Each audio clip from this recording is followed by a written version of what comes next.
തലസ്ഥാനത്ത് കുടിവെള്ള വിതരണം പുനഃസ്ഥാപിച്ചു. പമ്പിംഗ് പുനരാരംഭിച്ചതായി മേയർ ആര്യ രാജേന്ദ്രൻ അറിയിച്ചു. താഴ്ന്ന പ്രദേശങ്ങളിൽ 1.5 മണിക്കൂറിനുള്ളിൽ എത്തും. എല്ലായിടത്തും വെള്ളം എത്തുന്നതുവരെ ടാങ്കർ ലോറിയിൽ കുടിവെള്ള വിതരണം തുടരുമെന്നും മേയർ അറിയിച്ചു. അതേസമയം ജലവിതരണ പ്രതിസന്ധിയെ തുടർന്ന് നഗരസഭാ പരിധിയിലെ എല്ലാ വിദ്യാഭ്യാസ സ്ഥാപനങ്ങൾക്കും നാളെ അവധി പ്രഖ്യാപിച്ചിരിക്കുകയാണ്. സാങ്കേതിക സർവകലാശാല പ്രവേശന പരീക്ഷ ഒഴികെയുള്ള പരീക്ഷകളും മാറ്റിവെച്ചു.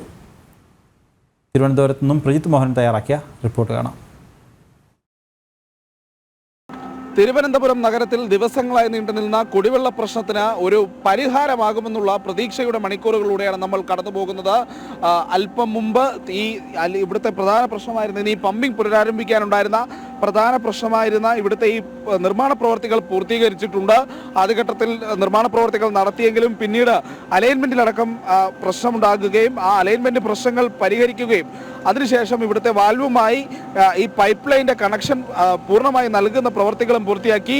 അതിനുശേഷം അരുവിക്കരയിലെ ജലശുദ്ധീകരണശാലയിൽ നിന്നുള്ള പമ്പിംഗ് ആരംഭിച്ചിട്ടുണ്ട് എന്നുള്ളതാണ് അല്പസമയം മുമ്പ് മേയർ ആര്യ രാജേന്ദ്രൻ മാധ്യമങ്ങളെ അറിയിച്ചത്. ഏതാണ്ട് 1.5 മണിക്കൂറിനുള്ളിൽ നഗരത്തിലെ താഴ്ന്ന പ്രദേശങ്ങളിലും 3 മുതൽ 4 മണിക്കൂറിനുള്ളിൽ നഗരത്തിലെ മിക്കവാറും നിലവിൽ കുടിവെള്ളം പൈപ്പുകളിലൂടെ എത്താത്ത മിക്കവാറും പ്രദേശങ്ങളിലും കുടിവെള്ളം എത്തുമെന്നുള്ളതാണ് മേയർ അറിയിച്ചത്. അങ്ങനെ കുടിവെള്ളം എത്തി പൂർണ്ണമായും ജലവിതരണം പഴയ രീതിയിലായതിനു ശേഷം മാത്രമായിരിക്കും നിലവിൽ ഏർപ്പെടുത്തിയിരിക്കുന്ന അധിക വാട്ടർ ടാങ്കറുകൾ അടക്കമുള്ള താൽക്കാലിക സംവിധാനങ്ങൾ അത് പൂർണ്ണമായും പ്രവർത്തനം അവസാനിപ്പിക്കുന്നത്. എന്തായാലും മണിക്കൂറുകൾക്കുള്ളിൽ ഈ രാത്രിയിൽ തന്നെ തിരുവനന്തപുരം നഗരത്തിലെ കുടിവെള്ള പ്രശ്നം പരിഹാരമാകുമെന്നുള്ളതാണ് മേയർ അറിയിച്ചിരിക്കുന്നത്. ആ പ്രതീക്ഷയിൽ തന്നെയാണ് നമ്മളുള്ളത്. എന്തായാലും ഇതുമായി ബന്ധപ്പെട്ട ഈ പ്രവൃത്തിയുമായി ബന്ധപ്പെട്ട് തിരുവനന്തപുരം നഗരത്തെ ഇത്ര ദിവസത്തോളം കുടിവെള്ള പ്രശ്നത്തിലേക്ക് തള്ളിവിട്ട ഒരു സാഹചര്യം എന്താണ് എന്നുള്ളതിലുള്ള ഒരു സൂചനകളും പരിശോധനകളും ഒക്കെ ഇനി വരുന്ന ദിവസങ്ങളിൽ അത്തരം പരിശോധനകൾ നടക്കേണ്ടിയിരിക്കുന്നു. എന്തായാലും മേയർ ഒരു സൂചന നൽകിയിട്ടുണ്ട്. ഉദ്യോഗസ്ഥ തലത്തിലുണ്ടായിട്ടുള്ള ഏകോപനക്കുറവ് വാട്ടർ അതോറിറ്റിയും നഗരസഭയും തമ്മിലുണ്ടായ ഏകോപനക്കുറവ് അടക്കമുള്ള കാര്യങ്ങളിൽ ഉണ്ടായിട്ടുണ്ട് എന്നുള്ളത് മേയർ സമ്മതിക്കുന്നത് പോലെ തന്നെയാണ് മാധ്യമങ്ങളോട് പ്രതികരിച്ചത്. അത്തരം വീഴ്ചകൾ ഇനി ആവർത്തിക്കാതിരിക്കാനുള്ള നടപടികൾ സ്വീകരിക്കും.